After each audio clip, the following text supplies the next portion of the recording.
catch yourself this. Hi, everybody. We are here today, Geek Speak, with the two pros in marketing. You know, we left the boys at home today. But today we are talking about signs your digital marketing strategy is outdated. And boy, do we have stuff to talk about. And if you are joining us today, you'll know my cohort here. This is Rena Little from Little Works Indie Media. And I'm Pip, Seymour Digital Media. And together we make marketing a group effort. And we are here today to talk about how I have failed myself in my marketing because I got too busy, and like the cobbler's children, I've screwed it up. So my marketing is no longer outdated, but it was outdated.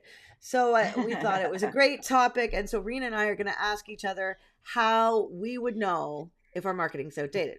So Rena. Oh, that wasn't the exact question, but okay.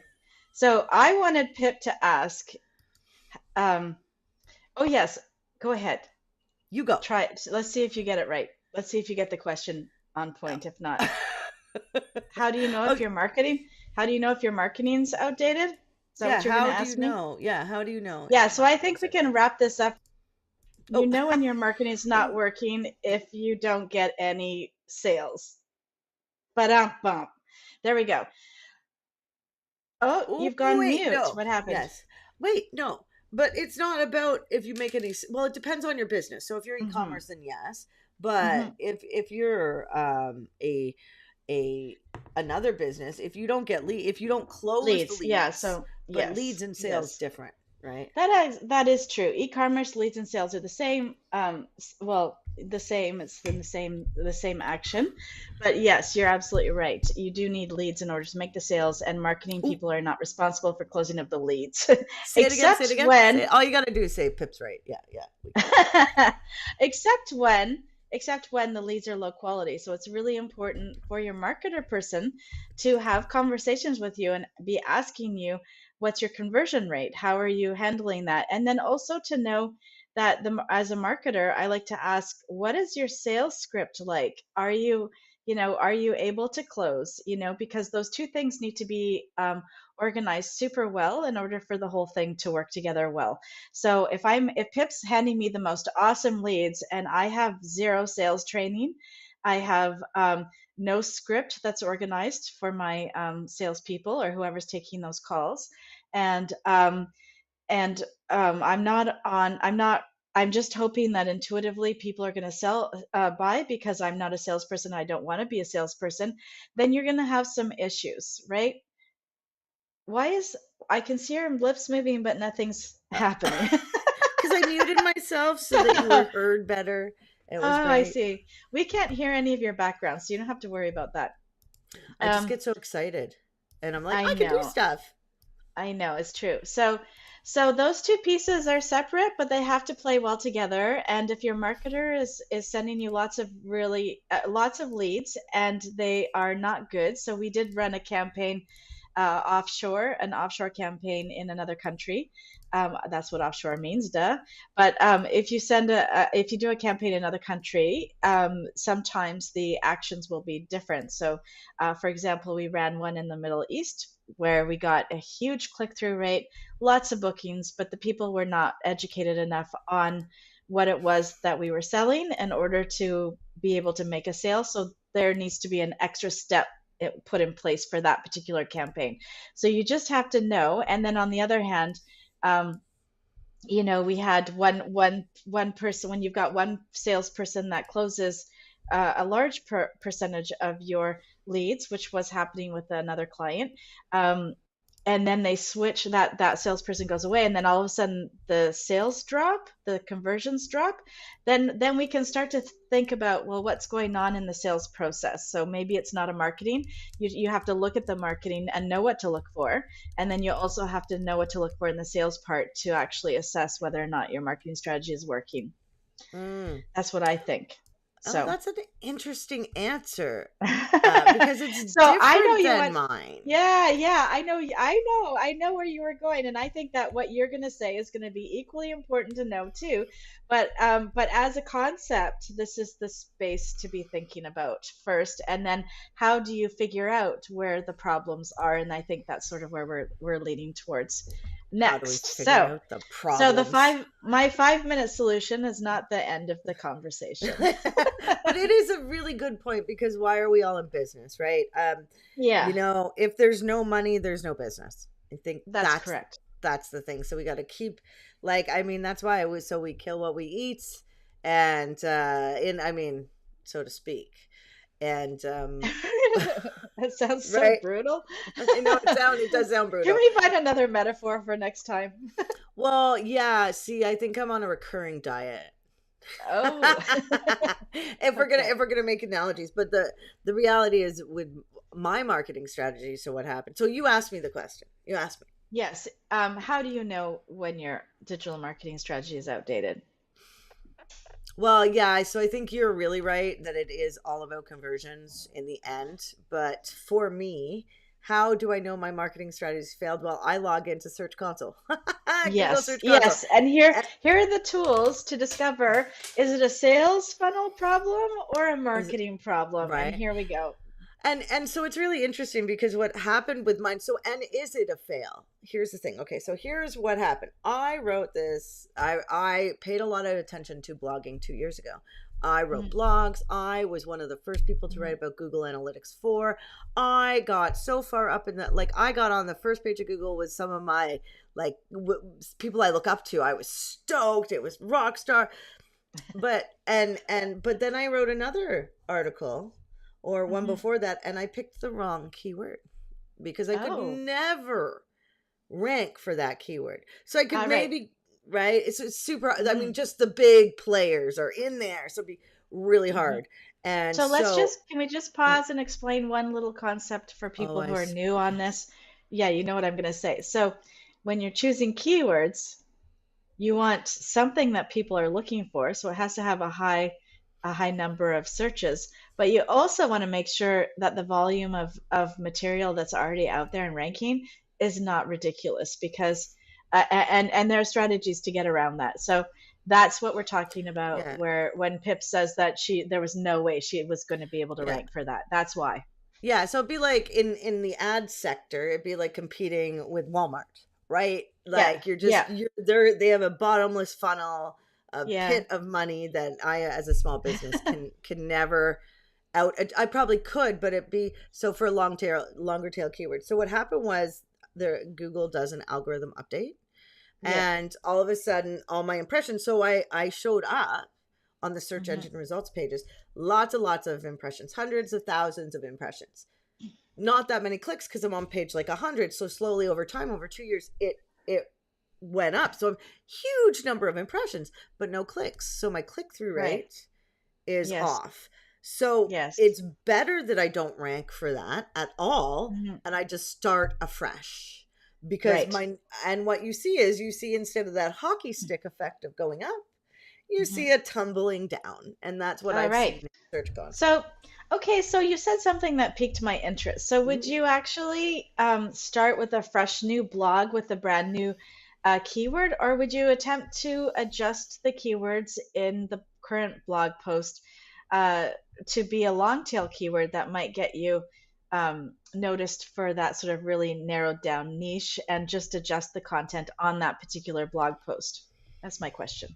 Ah, that is a really good question, and brings up some very interesting information. So Google says. So, um, is it about a single page, or is it about your whole website? Does Google look at your whole website or the single page? Well, technically, it is a Hmm. single page, but when you come across such issues, you should do like a website quality audit, at least yearly, just to Yeah. find, like, if you're with a good SEO person, I Hmm. think, you're doing quarterly or 6 month or yearly quality assurance updates, to try to, because our job is to just make it so clients keep getting leads, and we have to Hmm. figure out how to prove that it's us that is Hmm. the bringing the leads, right? So Yeah, that's true. yeah, That's true. so That's that's how true. And so this is the piece that I think is so understood, so misunderstood. So actually, misunderstood isn't the right term, because once you get it. But so there's no misunderstanding it, but it's not understood at all by a lot of business owners. I just handed over a beautiful new website. We found so many problems on the audit that we did, and implemented like the fixes for all of them, and created a structure and a strategy moving forward. And then they decided to take their website work in house with some people that are not really, don't have enough experience to run this. And the reason why I know that is not because I'm judging people, but because their website had become so decrepit in such a short period of time that that's the only, and in the week that they've had their site, there are, I got Search Console alerts telling me of all of the problems that have happened in 1 week of them having their site.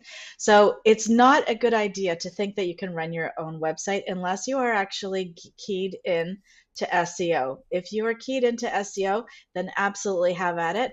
But if you are just simply creating content constantly and updating your website with new content, that's only one part of the battle. And that's the thing, it can really hurt you. So what most people agreed. do is they Well, I want they to chime take in. I the want to chime sites. in. I want to Okay, chime in. okay. Sorry. I only want to chime in because one of the things that we're really seeing is with AI, right, or Chat GPT, Yeah, everybody's yeah. like Yeah. so much Yeah. content is out there now, That's but like right. Google's trying to discern because the one thing stays true, which is it's quality of content, not just quantity. Yes, exactly. Yeah. But it's not even the content that I'm talking about. I'm talking about the simple idea of not creating redirects when you take pages down. Like that's the most basic. And that's what I'm saying. That's what I've seen happening, is that people just think that they can take away content and it's no big deal because it doesn't represent their business anymore. And they don't see the bigger picture of how that taking that page away affects the little SERP that's somewhere on the Google search results that you need to actually take care of that SERP. So the content is related to that SERP, and you always have to be thinking, where is that SERP and how are people going to find that link, and where else have I put that link out in the world? And Mm. is it in a lot of places? If it is, then you're absolutely want to create a redirect for all You that should want to traffic that you're create. going to lose. We get hired now just to do that part Yeah, because a lot of yeah, web devs will be like, "No, I don't want to do it." You're yeah, like, "That's yeah, your job, isn't it? Your job." Okay, we'll do it. yeah. Like it's fine. We'll get it done right. We'll Yes, get it done right. So, um, exactly.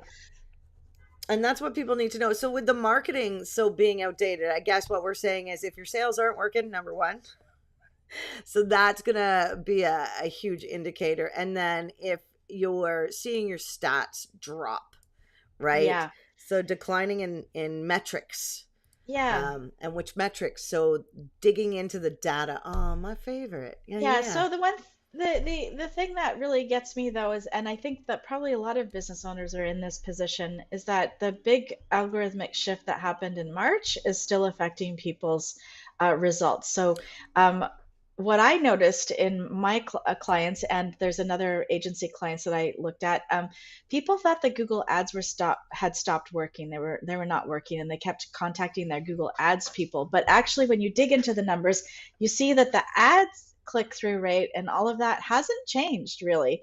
But what has changed is that organic number, that organic piece that was helping Mm, boost, like, so your piece is organic and paid, and they should be working together. So sometimes when it drops, it looks like the which Google one? ads Yeah. are dropping. So you really do have to unpack that and look at the numbers, like where was that traffic coming, And compare where it are over you? Yeah. time. Where are you going to Yeah. find that? So you're going to. So I was talking about Search Console earlier. This is Google Hmm. Analytics where you're going to dive into, right, to see that because we've Hmm. actually run across that problem too, where Yeah. clients like, "Oh my God, my leads are down," and I'm like, Yeah. Yeah. You're taking all of search."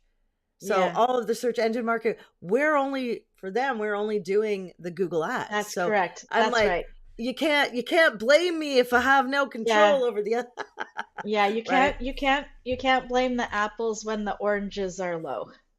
Yes, right? Right? Yeah. And so we Yeah. know that, okay, so inadequate online traffic and conversions.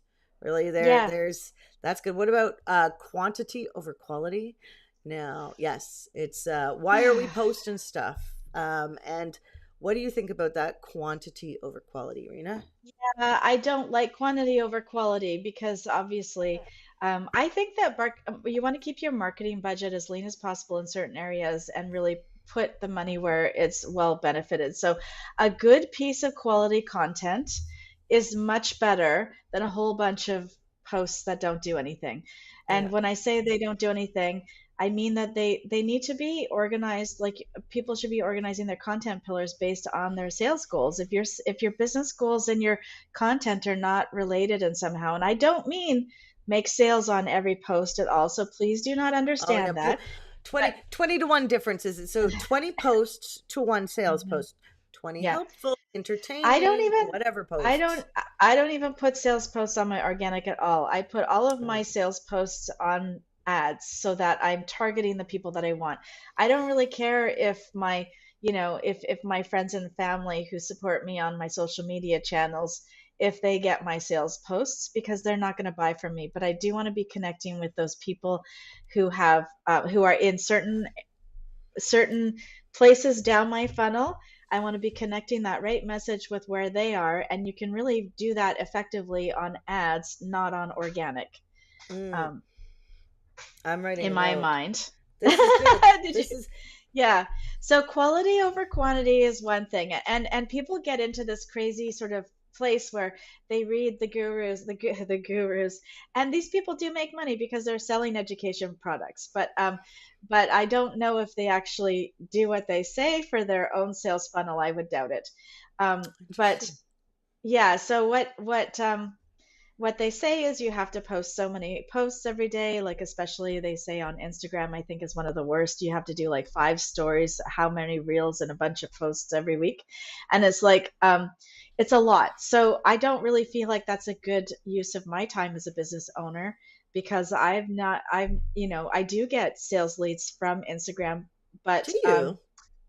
yeah, See, yeah, we don't but use mostly, Instagram as a channel really. yeah, I We like are channels, Instagram. yeah. I I like it think too. I'm Instagram liking it more over the years actually. I think Instagram can bring better results than Facebook, organically speaking, for example.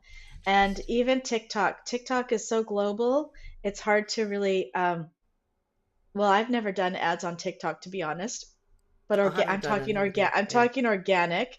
It's much easier to target my target market on Instagram, even organically speaking, based on the way that hashtags work on that in that space. Um, So I'm pretty good with that, and I do get the calls, or the DMs mostly. So Okay. that works Interesting. that works for me. Not as often as other ways, but that's definitely one of my channels that I pay attention to.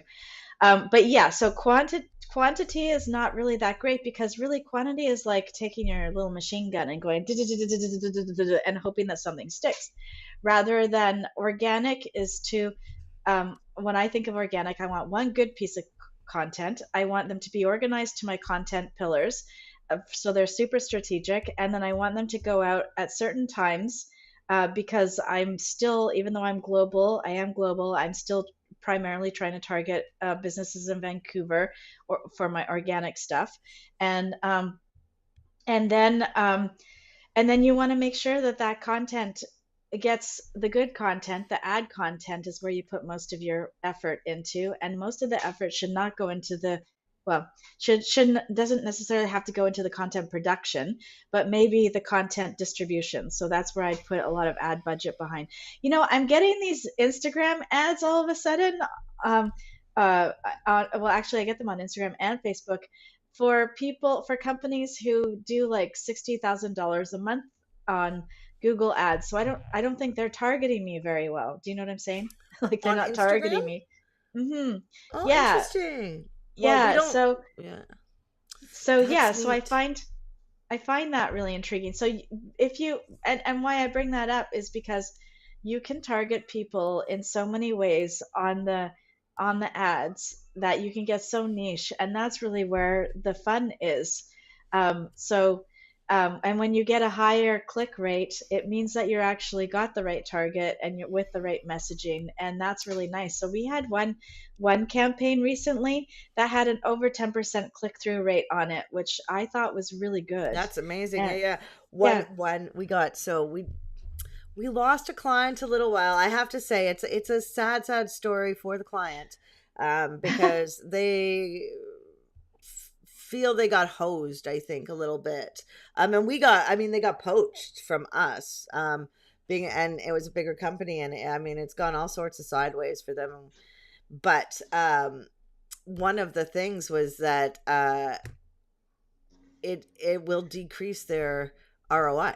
Like it will decrease their quality over quantity. And when we gave over the account, I looked at the click through rate, and it was like the conversion rate was great. The click through rate was like 6.84, which on average, if everything's running okay, you aim for a 2%, right? 2% conversion rate. The higher the click through rate, the better, because it does mean the more relevant your Oh, info is. oh, except for we had a huge click-through rate. I looked at this client when they came to us. They had a much bigger click-through rate, and it was really hard for me to explain why their result was better than my result. But it was because all of their all of their all of those click-throughs that got to their landing page left immediately, so they They weren't didn't targeted convert. well. They had a high click-through rate and then a gigantic bounce rate. So it's It's like that's not huge. helpful. So you actually have to understand these numbers. You have to understand that you want a fairly high click rate, but not so high that it's so general and not so narrow that it's there's no one going to the site. And then you want and if that's a traffic if your campaign is a traffic based campaign, that's good. And then you're probably going to get a much lower click through rate on a retargeting Well, it's true. situation. And also, if you're doing display or a display type of campaign, right? We're targeting display, Right. because like you can get lots of numbers. The idea is not to get clicks, it's just to get views, Yeah. right? However, Yeah.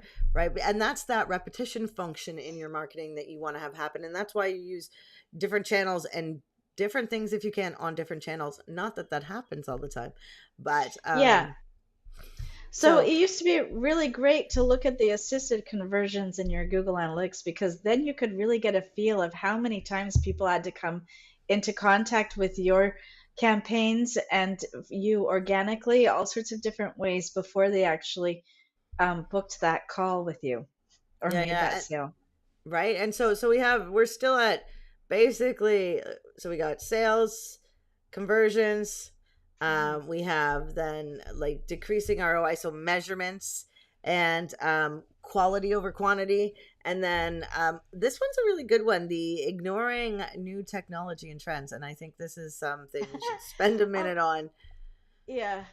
So, yeah, yeah, yeah. So Gary Vaynerchuk, whatever the heck his name is, right? Vanderchuck, Gary V. Vanderchuk, yeah, yeah, thank you. Well, he did somebody did a little analysis on him and how he calls the industry out, and it's like not out, calls it out, calls the says how it's going to be, which I thought was pretty interesting because he had made some comment that businesses were going to do great on TikTok in 2018, and now he's saying that LinkedIn is the place.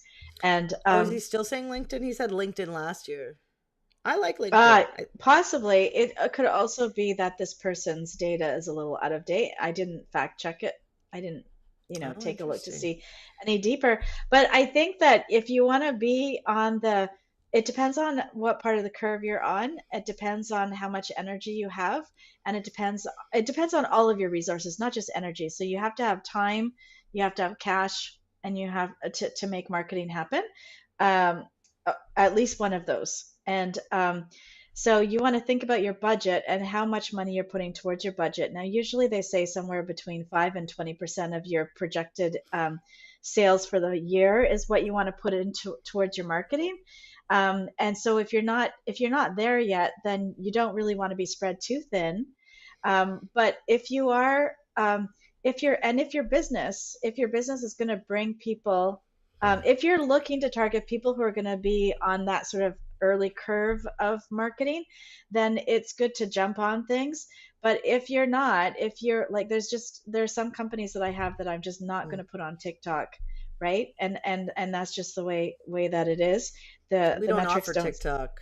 Yeah, So, yeah, we're search focused. And don't get me wrong, I love the video algorithm, and I love the search functionality of TikTok. But yeah, it's a lot. Like strategy's a lot. That's why we stick to mainly search, yeah, because it's a lot. Like it's a lot. Like yeah. we built strategies around the Google business profile for bloody sake.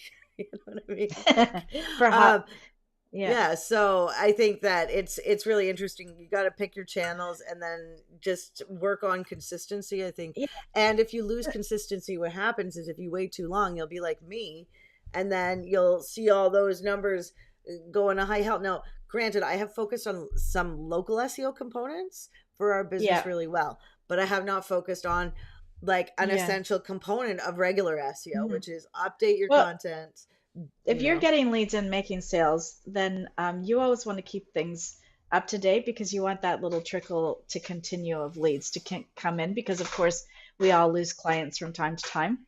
Yeah, Um, it's so true. you want to make sure you got somebody coming in to take that space up. What I want to make sure though, because that's clear, because this also came up with the business owner that I've been working with recently, the way to shift to be flexible and agile and to look at the data and see what's going on is very important. To shift from this to this to this because somebody told you about local SEO, but if you're not actually a brick and mortar and you're trying to target people in the US, then why would you? That's not your main focus. You could implement You need that to, when you've yeah. got your, right? So when you've got your marketing goals all organized, then you might want to add these little things in afterwards that will help boost you. But but this notion of sort of this, like, what do they call that? It's like there's a word for that term when you're grabbing the ring that's constantly moving and you're never getting a foot in anywhere. You're never staying with one thing with a consistent Mm, effort. So there's a difference between being dogged and staying with old strategies that have been outdated for 5 years. So for example, posting every day on Facebook. Well, that's just not going to work. Or that one's out. Organic on Facebook business pages are it's really quite useless. So sticking with something just because it's been done and what you learned 5 years ago is not really going to be super helpful. But also making changes that aren't based on your data is also foolish. So continually jumping around, not going to help. Not going to help. it's Like true. looking for that new shiny thing, not going to help. You need to really have a consistent strategy that you outlay over time, right? and And you and you try new measure the little results things. Yeah. properly. Yeah, you measure results properly, you know I It mean, it is hard because as a business owner, you're running around doing everything. And so yeah, and it's always that hard. It's you want to be a little bit too busy, but not too busy you fail your clients. You want to be, you know yeah, what I mean? Like you want to yeah. be able to slowly grow consistently as a business owner because you want to be able to service the people. So it's a lot of give and take. And Or you you have know a different plan for scaling. If you're a person who has a different plan of scaling, like you can just easily hire and train up, if that's a fast and a short process for you, I then. don't ever look at hiring as fast and easy. But Well, that's no, but me. there are, but your business is different though. Your business It is is. complex and complicated and technically oriented. If you're running a coffee bar, it might not be quite so Yeah, much. that's I true. no That's true. no shade to coffee bars. I I have no wanted to idea. own I've a never coffee owned shop. one.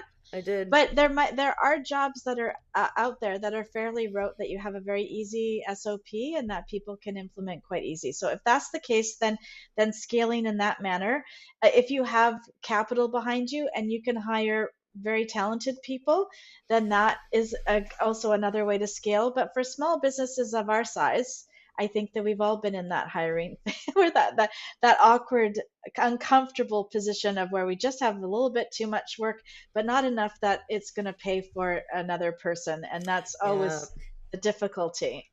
Isn't that funny, right? So Yeah. and when working with new people or younger people, strategies change. And maybe having a collaborative approach in your office, Hmm. setting so you can get different people's opinions because everybody knows something you don't. Like every single person's going to know something you don't know. So This I is think what the Virgo in me is going. well, this is the thing. This is why, and the other thing is specific industries have their niche things, right? Like, am I going to Yeah, have an insurance company on TikTok? Maybe not, but maybe if they have, a global strategy and it's not just about having a lizard or somewhere, but like there's strategy involved and then they try to have a measurable outcome depending on the sales cycle, right? So yeah. I think, oh, and we are out of time. Wow. So fast, so easy, so great. We are out of time, but not out of touch, just like usual.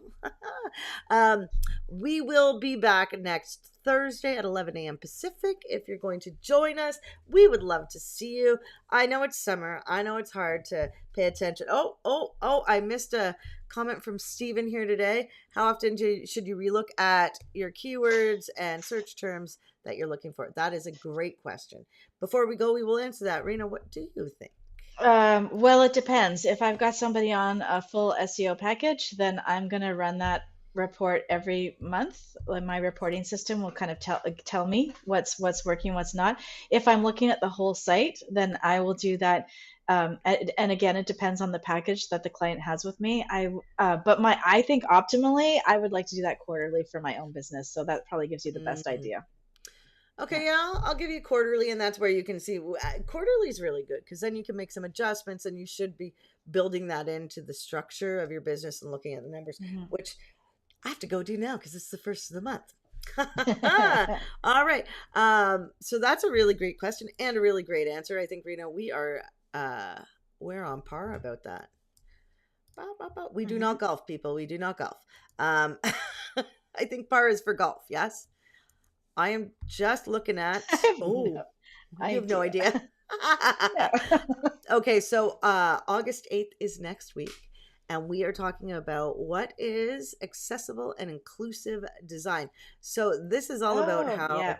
it's going to be a great topic. I'm going to watch it. I'm not talking about it, but we got our web people on it, and they're going to tell us how to do this. And I am going to throw them an example and talk to them about it on the side. So we will see Terrific. you next week. Next week. Woo! All right, bye. Nice to see you, Steve. Bye.